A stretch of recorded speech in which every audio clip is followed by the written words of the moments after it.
Conferenza stampa stamani in questura ad Agrigento tenuta dal dirigente della Mobile Giovanni Minardi e dal commissario capo Giovanni Franco per annunciare l'arresto di 4 extracomunitari di nazionalità tunisina che, secondo l'accusa formulata dalla Procura della Repubblica presso il Tribunale di Agrigento, sono gravemente indiziati per aver dato fuoco all'hotspot di Lampedusa. Il fermo è stato messo a carico di Aleb Bougarà del 91, di Ben Ali Sami del 77, di Kasmi Omar del 98 e di Croudi Samà del 91. A carico dei 4 extracomunitari tunisini sono stati raccolti gravi indizi circa la loro responsabilità a seguito di indagini condotte dalla squadra mobile di Agrigento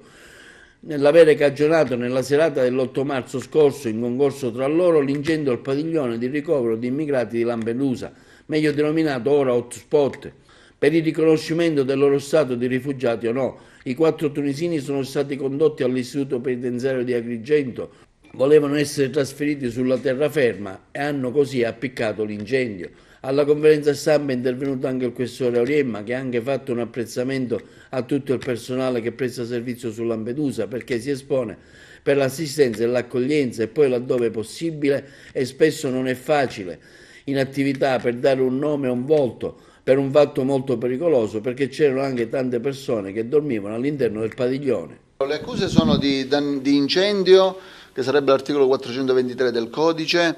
e aggravato dal fatto che si trattava di incendio su un edificio pubblico. Le attività sono state svolte dalla persona della squadra mobile che è distaccato sempre a Lampedusa, che ha raccolto, oltre alle relazioni di servizio di tutto il personale impegnato sia della polizia che delle altre forze di polizia e delle altre forze armate sul posto, anche una serie di testimonianze di alcuni soggetti, alcuni migranti che erano altresì ospiti dell'hotspot, che sono riusciti a individuare e hanno collaborato con noi per quanto riguarda l'individuazione dei colpevoli. È stato incendiato il centro ad opera di alcuni migranti nell'intento di protestare, non pacificamente, quindi per rendere noto il loro disappunto per quanto riguarda la permanenza presso l'hotspot. Hanno radunato un gruppo di persone nel piazzale dell'hotspot stesso e successivamente hanno dato alle fiamme un padiglione, con ciò mettendo a repentaglio la stessa vita di altri migranti,